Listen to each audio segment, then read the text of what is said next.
WaveAct, the web-free software company that understands what you want.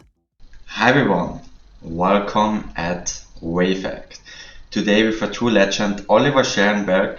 You may know him. He's the founder and IP licensing counsel at his own company, Scherenberg Legal and Licensing.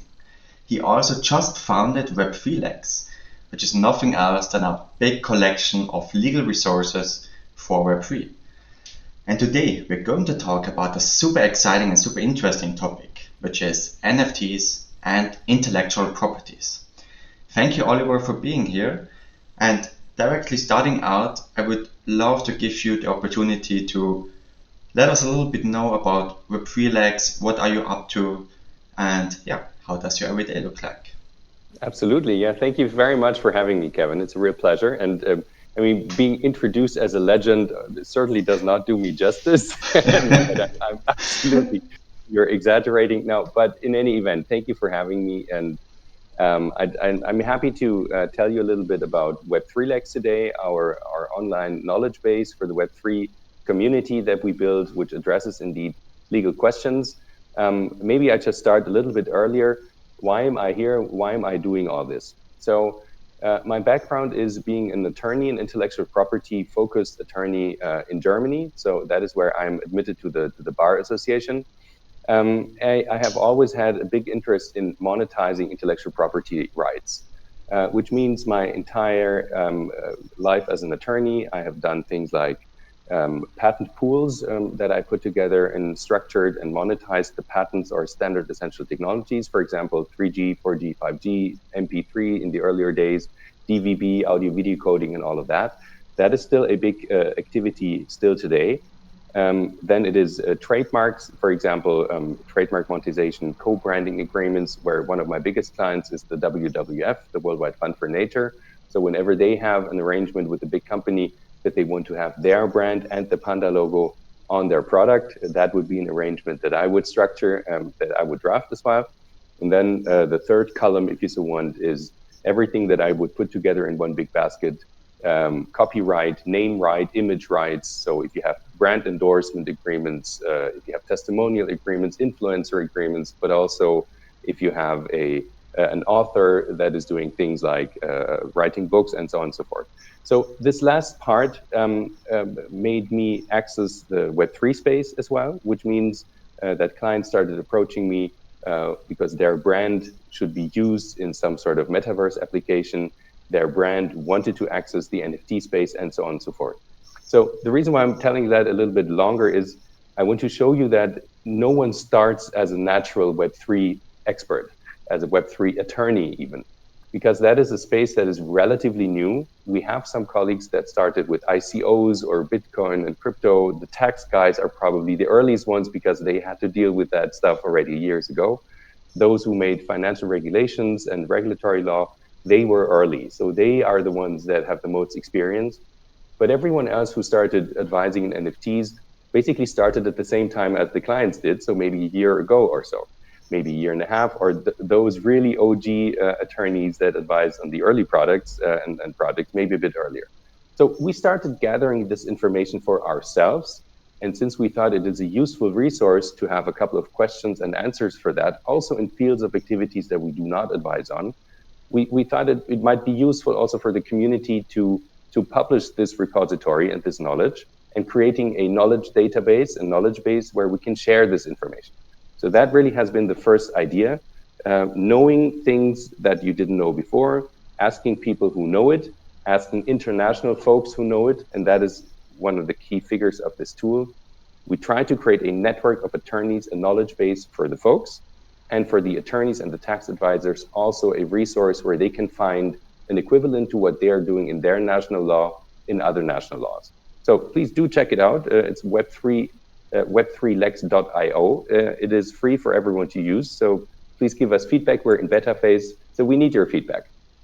Awesome. Yeah, I just want to highlight that this is a super useful product because what is the biggest issue with most NFT and general token projects, or whenever you want to build something in Web3, you don't know how to deal with it from the legal side. So really take advantage of this without advertising it here in any kind of way. It's really a cool tool. And yeah, thank you, Oliver, for sharing this. Talking about legal rights, especially when it comes to NFTs, I would be interested, or maybe it's useful for the audience itself, if we define the term intellectual property itself a little bit, to actually know what stands behind this term. Yes, I think it is important to make a differentiation what intellectual property is and what we need for the Web3 space and what we do not need. So right now, for most of the NFT related issues, at least, we need copyright only. So we do not need to deal with patent right. We do not need to deal with trademark rights. Maybe there's a little overlap, but most of the things we have to do right now is to care about copyrights. And copyrights, in fact, they protect the creation of a person, which means the author or the creator of a creative work will get the reward for its creation because it is something that is coming from the personality of this person. And without this person, it would have never existed. And therefore, the law grants this person the exclusive right to use and to monetize whatever they have created. And this is really the entire principle you have to understand behind it. It is protecting the creator. That's first and foremost what copyright is all about. Now, if you put your copyright, so your copyright, your creation into a work, then you have a physical piece of art, for example. And this physical piece of art is not the intellectual property. It's a second layer behind the behind the asset.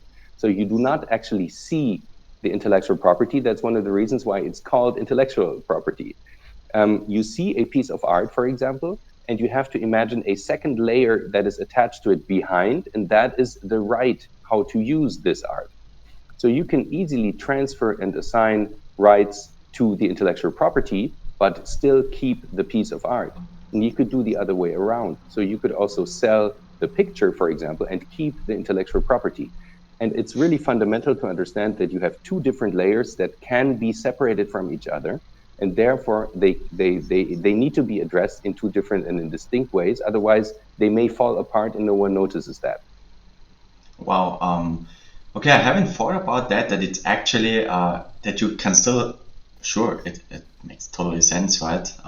But it's not something that you really have on the top of your mind if you think about NFTs and IPR, right?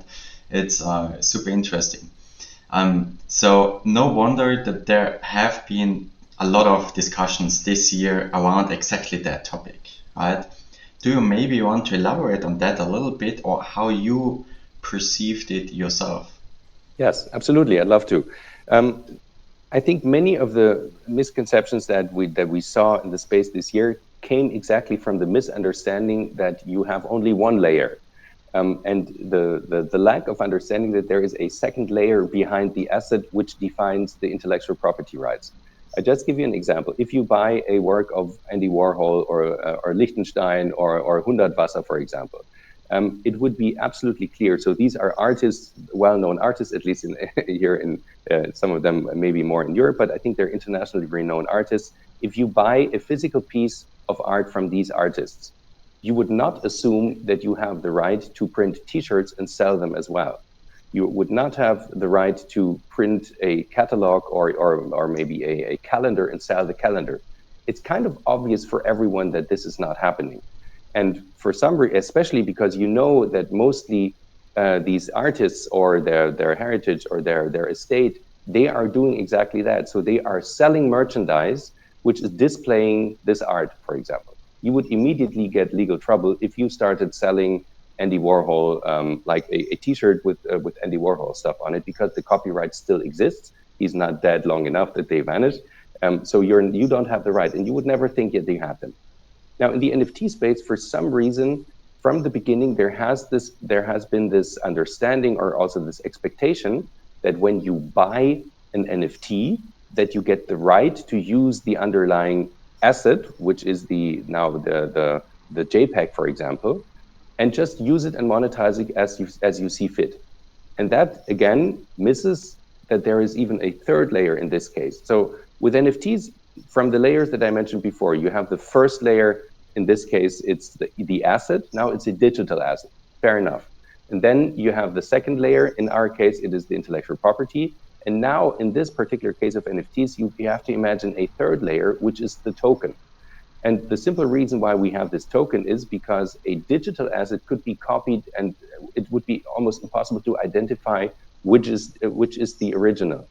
And therefore, the token is so important to identify. So the token layer identifies the authenticity and the original copy of the digital asset. And then it is still exactly the same thing, but the intellectual property is not attached to it. And now, if you understand that these are, in this case, three different things for digital assets, you have to understand that, again, you have to address the intellectual property part. Otherwise, it will simply come with no intellectual property. And that is what you have to understand as an NFT owner. If you buy an NFT, what you are buying is the token and certain, well, say ownership rights to a digital asset. But if the third layer, the intellectual property, is not addressed, you're not getting as default. As default, you're getting nothing, no right. You can look at it, that's fine, but you cannot use and commercialize it. Wow, that brings me to a couple of super, I would say, some extreme points, right? If you think about it, one could theoretically change, if it's implemented that way, what kind of image is shown. Maybe the image changes on some kind of properties, right?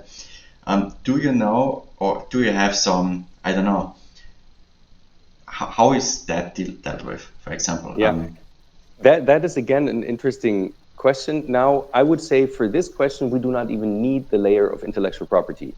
Because if you are changing, for example, because the smart contract leads to a website and the website simply, the picture is replaced. So what does that mean? Does that mean that the token referring to the asset now identifies a different asset? So this is the asset that you own now. Or does it mean that the contractual obligation of the NFT project owner to link your token to one particular image is now basically in a breach? So they are in a breach of contract because they're changing a picture. They say, I never wanted to own this picture. You told me that when I own the token, that this token refers in an immutable way to one picture, and now you're changing the picture, so that's not what I want to own. I would say that has not necessarily to do with intellectual property, but with contractual law. I didn't buy that, right? So you cannot replace the car that I purchased and come to my house and just put another car there next day. But it's still the asset that I wanted, and it's not anymore connected to the token. It raises a very interesting, different question. How is it possible that you exchange the token, not the token, but that you exchange the underlying asset that is referred to by the token? And it should certainly not be possible. Now, we all know, and you know better than I do, that most of the assets are not on chain. So they are simply on one type of a web page, so they could indeed be replaced. That has all sorts of super interesting consequences. And it may even be super beneficial for the project owner that he can, for example, if there has been a fraud or a theft or something like that, the board, allow me to elaborate a little bit on that, because it's a super interesting topic, I think. Now, in case the Bored Ape smart contract, as far as I know, even has the possibility for the project owner to add further assets to the collection, which is a bit weird, but it's at least useful in this particular case. Just imagine someone steals a Bored Ape, a particular ape, and this particular ape now has the reference website address, for example, in this particular token. That could be replaced by the project owner to display some sort of a dump or whatever, just to show it like some piece of shit or something like that, just to show that this token is actually considered invalid and not part of the collection anymore. And the project owner defines itself, if I replace this picture, I make it worthless. Then again, they issue a new token, giving that to the original owner who was who got the asset stolen. Reissue a token identifying that with a link to the stolen asset, so to say, and by that, in fact, replacing the original one by the original two, and the one who stole the original asset has something worthless in its wallet now. But it's super complicated and completely different ballgame.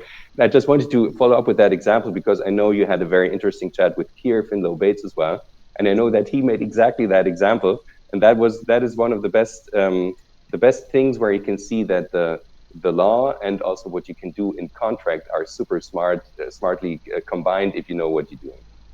Yeah. Oh, wow. Crazy. Yeah, definitely. When we think about that single aspect, I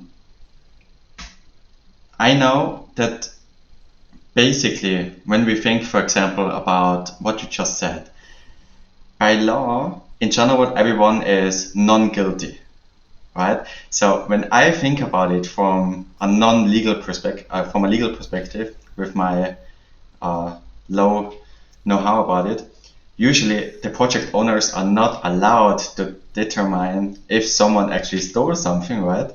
And are actually doing breaking the contract themselves, right? If Yes. they just assume that. No, absolutely. And the example that I gave is really just the extreme case that only displays that if your smart contract allows you to add things to the collection, that this could be a consequence that you could actually do something like that. I would assume, and I know that there have been many cases that apes have been stolen. I think the project owners would be ill-advised to actually do that unless there is a really, really safe reason and case where this has happened in a way where fraud was involved or theft or something like that. Because otherwise, exactly as you say, they may be in a very dangerous spot that people request things like that from them and may be like causing the next fraud. And they should not, let's say a project owner, I think, first of all, should not have the right to add things to the collection. So that's a backdoor that Yuga left themselves that I don't think is super cool, to be honest. That's the first thing. And the second thing, if they have the backdoor, they shouldn't use it. So absolutely, I'm with you. I just wanted to give you that example to showcase that if you have a backdoor like that in a smart contract, if you can add things to a collection, and if you have a link to a token that you can change, that this is a consequence you could do. I would not advise any project owner to actually do it. Just stay out of the dispute of third parties. Okay, that's interesting now.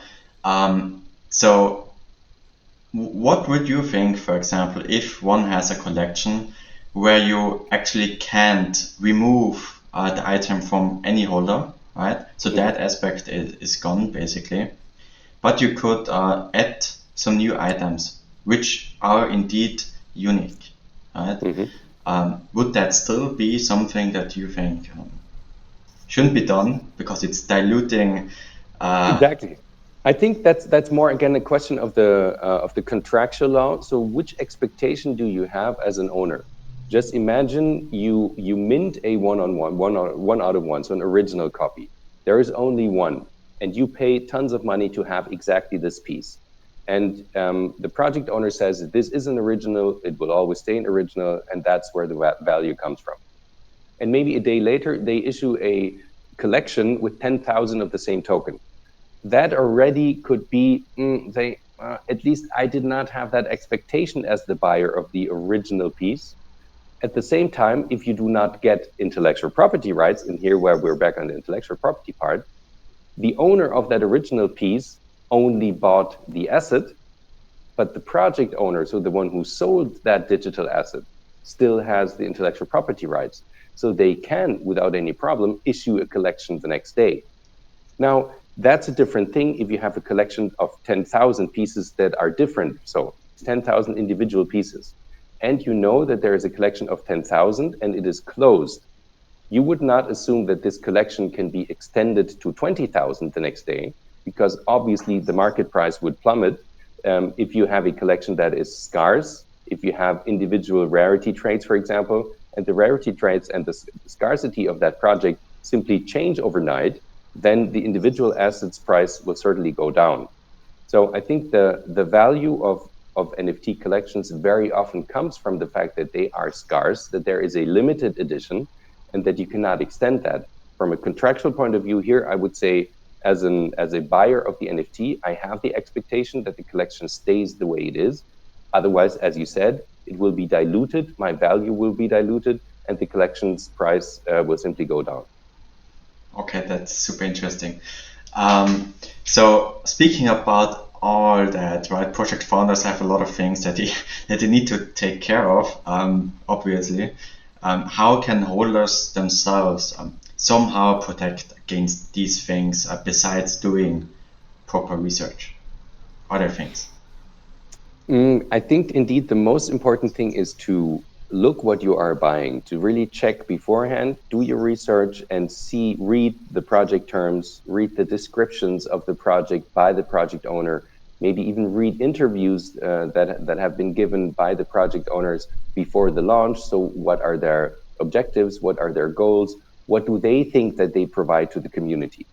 I give you one example. When we saw the Moonbirds, for example, this relatively famous NFT collection, when we saw the Moonbirds pre-launch, there was a communication on the website of the Moonbirds that said, you will get the entire IP, the intellectual property right of the NFT will be yours, which means we as the project, we completely abandon our rights. We give them, or not abandon, but we will transfer and assign them to the owner of the NFT, which means they can do whatever they want with that NFT. We hold back no rights. We cannot do other collections. We cannot influence what rights they will have in the future. That was the communication on the website. The terms and conditions, however, which define in the core of the contractual relation between the seller, now in this case, the project owner, and the first buyer who minted that collection, they said that you will get the commercial use rights, not even exclusive commercial use rights, but you will get commercial use rights if you buy an NFT. And then a couple of weeks later, so maybe now in this case, the NFT buyer thought, okay, I have the communication. They wanted to give us the entire IP. Now I read that I have use rights. So I would assume what they mean is I have exclusivity. I'm the only one with the use rights. I have exclusive use rights and so on. A couple of weeks in, however, the project owners, they made a decision to abandon the entire intellectual property rights for the entire collection by declaring that all the collection is put under Creative Commons Zero license. Creative Commons Zero is it's a standard, so to say, which defines that the owner of the IP completely abandons the IP by offering a free license for everyone who wants to use it, which means everyone can use it without having to ask the owner of the NFT, without having to ask the owner of the collection, and all of a sudden you find yourself in a very strange spot if you bought that NFT, assuming that you have the IP, so no one else can make a decision whether IP should be abandoned or not, or at least you thought you have the exclusive right to use it, and now all of a sudden everyone else can use it. And I know of people who were in advanced discussions for monetization, which means they wanted to create collections of T-shirts, of whatever. They had people who wanted to take a license to use the Moonbird. And all of a sudden, all this becomes worthless completely, because no one needs to take a license and pay the owner of the NFT if they can use the image themselves, right? So the people who had the NFT really are kind of screwed, because they bought into something expecting they have the full rights, or at least some rights. And now they find themselves in the position everyone else has the same rights, and they cannot, at least not monetize that asset anymore. And coming back to your original question, sorry for a little detour now, but you say do your own research means, yes, absolutely. They did their research. What they end up now is in a situation where everyone else can use it. And if they can not rely on the statements on the website and what is said in the terms and conditions, they may find themselves in a disappointment now. And now comes the lawyer again and says, well, what exactly did you read? Because the terms and conditions, they say you have a non-exclusive right. You still have that non-exclusive right. The fact that you have a non-exclusive right simply says everyone else or further licenses can be granted. Your terms and conditions define that only these terms and conditions are relevant. So whatever was said before or after does not matter. So what is said on the website may create some sort of expectation, but the terms and conditions are what counts. So you got exactly what you wanted. You have a non-exclusive license. You still have it. If you have financial expectations attached to your NFT, we excluded liability for that. So I'm afraid if you think you're screwed, but you're not. That is what can happen as well. So Wow. that was just an example. Sorry for Yeah. taking a little bit more time of explaining that. No, was super interesting. I would have some questions regarding that, but I don't want to make the episode too long. I think one thing that would be relevant around IPR in general is law itself is super regional, right? Mm-hmm. And it differs from state to state. And I would be curious, how is it regarding IPR rights themselves, right? Are there some major differences when project owners are in the US, in Germany, whatsoever?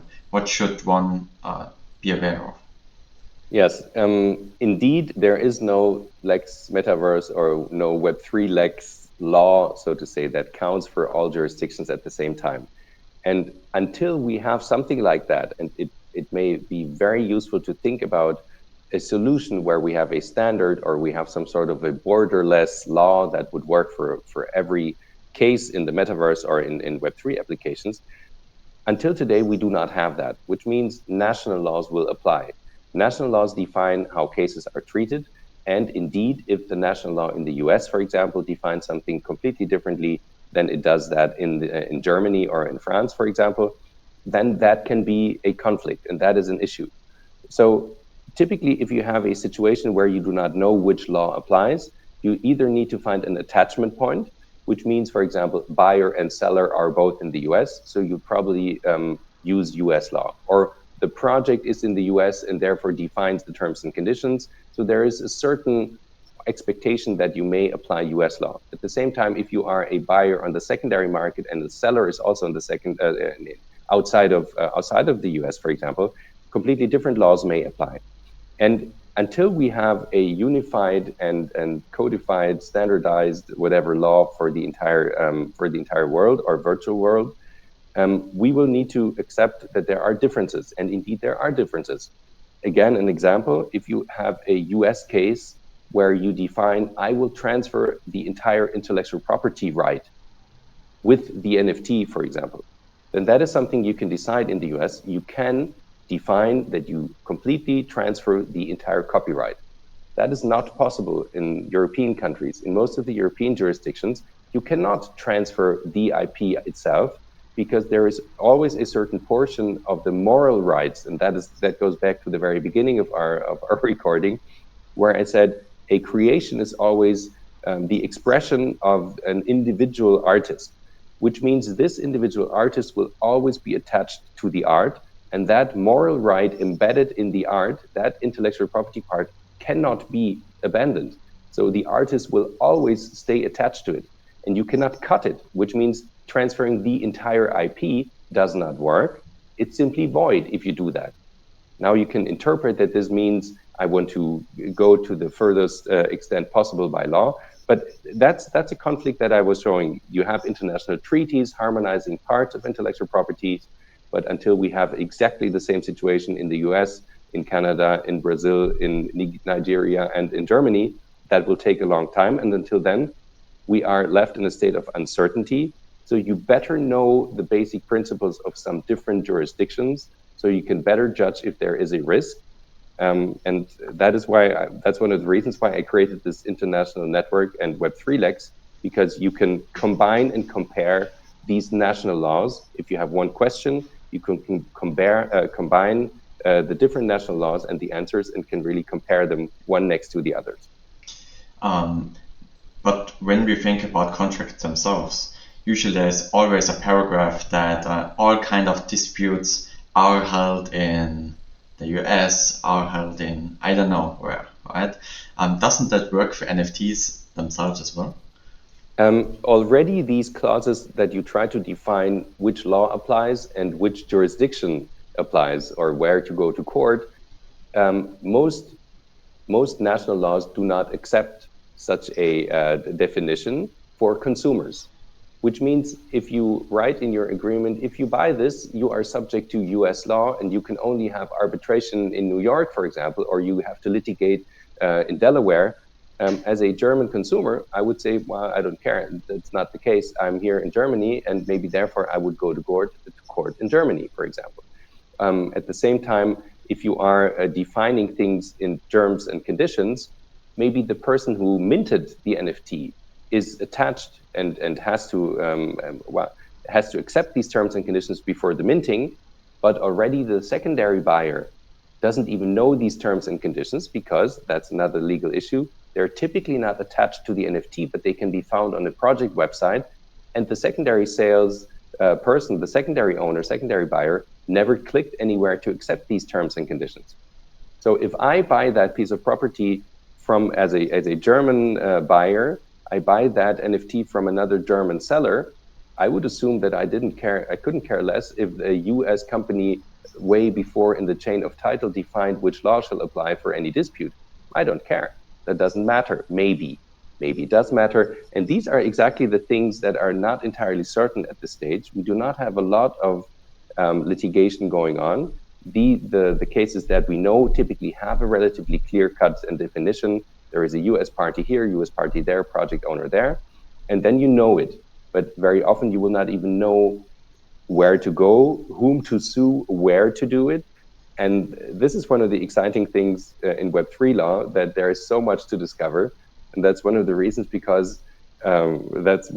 why we think that no time soon we will be out of business. Super exciting. Yeah, Oliver, I have one last question for you, if that's okay. Are there some, because what I know is custom licenses are usually a little bit tricky, right? They're not battle tested, usually on court. They are not, you don't usually really know what that license actually says, right? And how it applies.